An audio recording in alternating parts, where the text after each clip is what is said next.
after graduation, like, was that when you also ended things with? Yeah.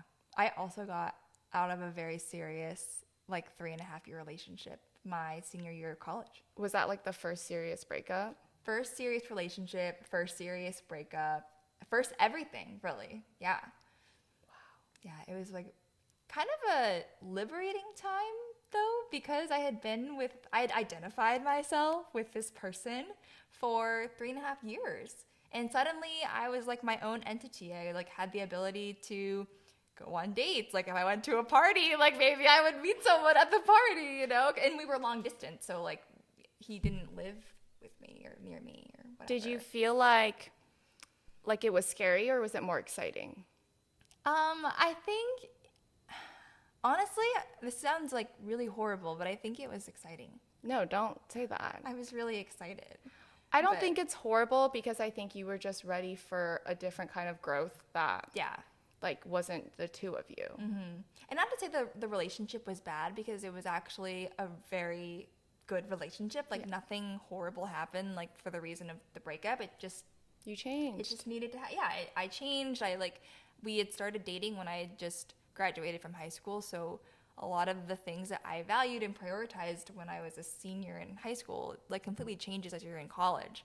So I think I was growing up, you know. I was like discovering who I was, like what I wanted to do, like what I wanted my life after college to look like. And I think we had a little different views of what that would look like. It's so crazy, because I think you live inside your own body and your own head, mm-hmm. so you can't see how much you've changed. Like you always think that you're the same person, mm-hmm. and it's weird to admit when you've realized you've changed or have different ideas of some things, and things need to be different. Yeah, and then to break away from that is scary, but also exciting. No, that's so true. I feel like when I look at my friends, or like if you're watching a movie or a TV show and you see the main character just like being like, what are you doing? Like, it's so frustrating to see, like, this is not the right relationship for you. This is never going to work out. But you can't ever see it with myself. And like hindsight, if I'm looking at who I was back then and like what I was doing and who I was with, I could have really easily seen from like another perspective, like, oh, this wasn't going to work out. But, you know, I learned from it. I feel like I learned a lot about relationships from my first relationship, as we all do.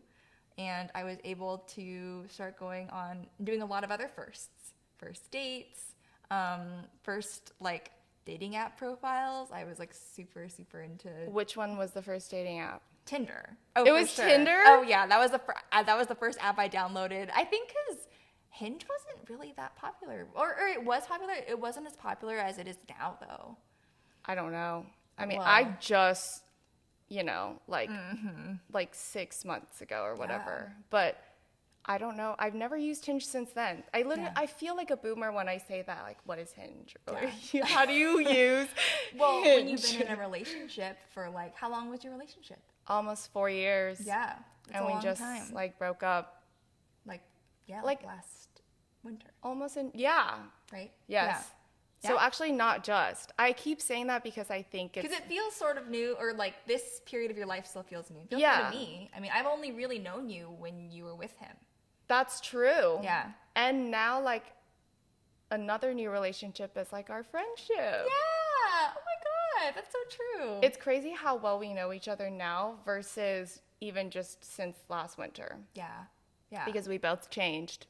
And realize like we connect on a different level because shit happened. A lot of things have happened in our lives, that's for sure. Yeah, exactly. But that was my first breakup and my first real relationship. And I was definitely sad.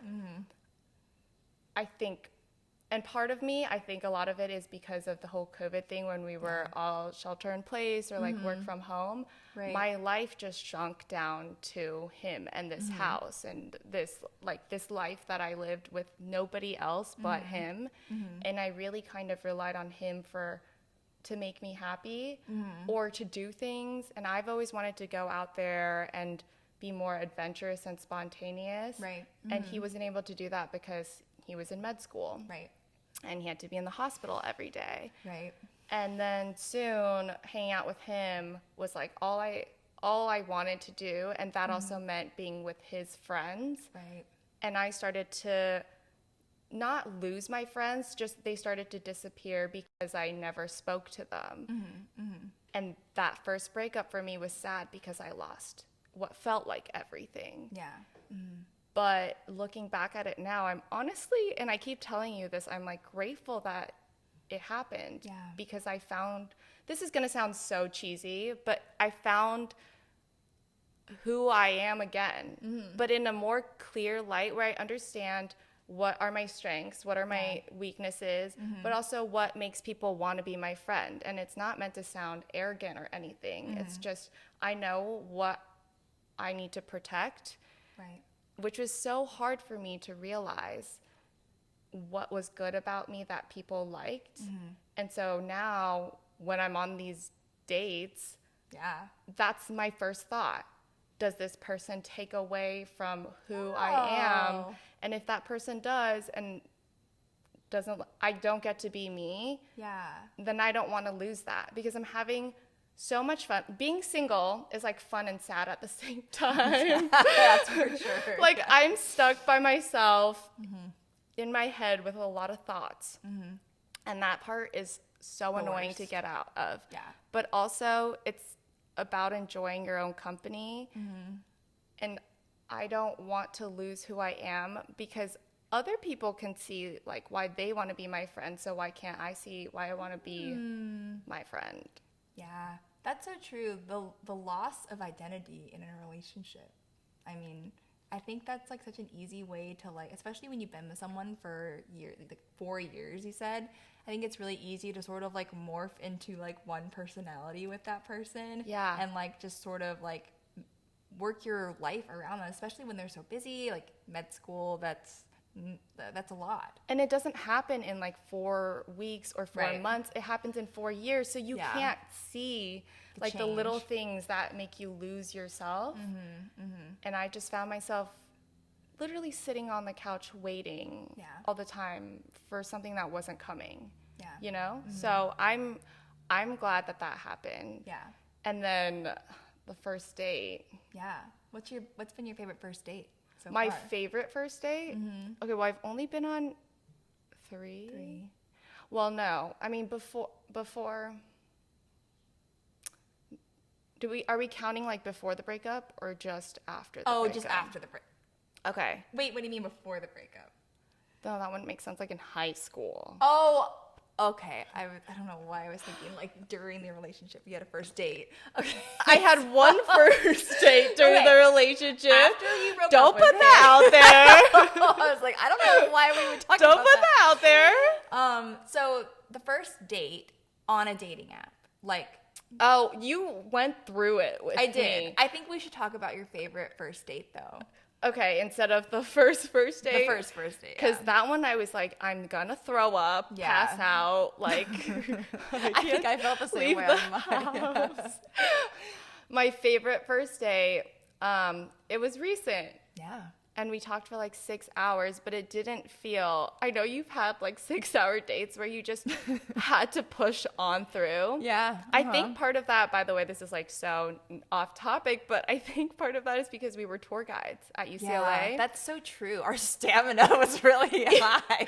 Our ability to just talk for 2.5 straight hours when our group was not responding to us or not asking questions is just, it's so handy, but it's exhausting. Yeah, I think that's 100% why those dates lasted so long, because we're just able to keep the conversation going. Yes. Like, it's just never going to end. And because we didn't want to go back home and like be alone again, you just like keep the date going forever. Yeah, it's like the lesser of two evils, kind of. That's true. I'd rather just stay here, even though I'm like not super happy to be here. I'd rather be miserable here than miserable at home. Yes. Yeah. And on the date, even if that guy doesn't talk as much, it's more than on the tour, because on the tour they can just be silent. Exactly. On a date, he'll maybe ask you like an awkward question. Yeah. And you're like, oh, thank God he asked me something about me. Yeah. And then I'll feel the need to say a story that's 10 hours long to fill the silence. Same. And then in between, like taking bites of the free meal that we got, right? Exactly. And then be like, I need to go to the bathroom. Like 20 times. Yeah. But this one felt really natural and easy, and it was really fun. We went to Smorgasburg. Love Borg? Berg. I don't think so. Smorg is B-U-R-G? Is it B-U-R-G or B-O-R-G? B-O. Barry says it's B-O. Oh. Smorg is Borg. Borg? Oh my, okay. Whatever it is, we went there. And it's not as big as I thought it was. I don't know if you've been before. Yeah, I've been. Okay. There's like 2 rows, Yeah. right? Mm-hmm. I thought it was endless. Oh. Like infinite. I thought it was pretty big. There's like a lot of choices still. Okay, well, we just like walked back and forth in the same aisles talking instead of trying to look for food for a while. Oh. And then we sat down and we talked, and then afterwards we went to watch the second game for the Warriors versus Celtics. Yeah. And it just felt like really easy. And I am so grateful because when I was going there, I was so nervous that we would have nothing to say because we were texting for almost 3 weeks straight. Right. It's like, what is there to say in person now? Mm-hmm. Yeah, I get that. But the more first dates you go on, the easier it is to just show up, I think. Because the first one, I was like, I think I'm just going to pretend I'm sick or dying. I think practice totally makes perfect for dates. There's definitely a formula for like having a good first date. And I think if you like practice it enough, like it does become a lot easier. Yeah. I think you've had also like a pretty nightmarish first date too. Were we talking about the second first date or the first date? On the second first date when you saw this guy riding up on like a bike. Oh. How was that first date? Oh my God. It was just super weird. Mm-hmm. Like, I saw him, and first of all, he was hyping up the date like a week before. Like, this is going to be the best first date you've ever had, the most fun you've ever had. And I was like, okay, where are we going? Basically didn't plan it until the day of, like an hour before the date. He was like, where do you want to go? Yeah, I hate that. And I hate was when like, they don't tell you what we're going to be doing. But he said it was going to be the best day ever and I'm going to have the most fun. And he didn't even know where we were going. Yeah. So I was like, okay, where are we going? Whatever, I need to get ready, all that stuff. Didn't respond until 30 minutes before and then showed up an hour late. Yeah. On his motorcycle. And then we went to Yard House. The perfect location for a first date, Yard House. God. Where he asked for a table for 4. But really, it was just the 2 of us so we could get a bigger table. Yeah. Then liked the booth that fits only 2 people in it. And then we had that weird interaction with the waiter. Oh, yeah. Where we had to convince the waiter that the 2 people weren't coming. Yeah. And I kind of chimed in like, oh, I don't really think they're going to show up. And he said that was like the most impressive thing he's ever seen. Yeah. The guy doesn't really know how to have a conversation, that's for sure. I said, that's like, you're easy to impress then, I guess, you know? But it's just, how long was it? Because I was going to meet you after, and it took forever. Yeah, you were there for nothing. You were there for like 5 hours. I really tried to escape. Yeah. And during awkward silences, I would just let them linger, but nothing. He would just be like slowly eating. Some guys think that they're hot shit, and they just sort of like, oh, the fact that I'm even here is like a gift, you know? Maybe that was it. I think this guy's also dumb. He is. He is. I feel bad saying it, but I just don't think we had that much to talk about in person. And we were kind of just going over questions that were like facts about me, but nothing I could see on a second date. Right. I mean, he had an interesting background, which is why I think you were like intrigued to begin with. He did. He was a dancer. A former Magic Mike dancer. Which is always so exciting about I think that's why it was. But now we know that Magic Mike dancers don't generalize, we don't know. That's true, we don't know all for the this Magic Mike. one. This guy.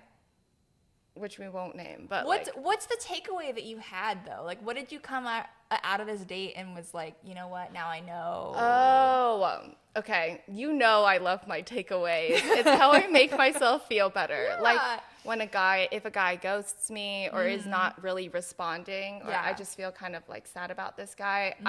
at least now in every moment since the breakup, I've learned, like, if something bad happens in my life, what's one thing I can take away from it? What's one thing I can learn from it so that it doesn't feel like it's a waste of my time? Yeah. And that it was worth it and it was meant to happen so that I could learn this. Exactly. Oh my God. I don't remember what his was. I think I have it on my phone. I think I remember. Okay, what is it? I think your takeaway was like there was a little internal fight you had with yourself with like having meaningful dates, but also wanting to just meet people, like meet anyone and have that experience of going on a date because you had been in a relationship for so long, you'd never been on dating apps, and it was like you were trying to push yourself to like meet anyone. And I think it kind of taught you like, I want to make sure I do actually have a connection with this person, and over text, like, he didn't text you back. So That's, you know. you're right. So it's this fine line that I think you're still juggling, and I think is fair to continue to keep juggling. But the fine line of like, I want to meet new people, but I also don't want to waste my time.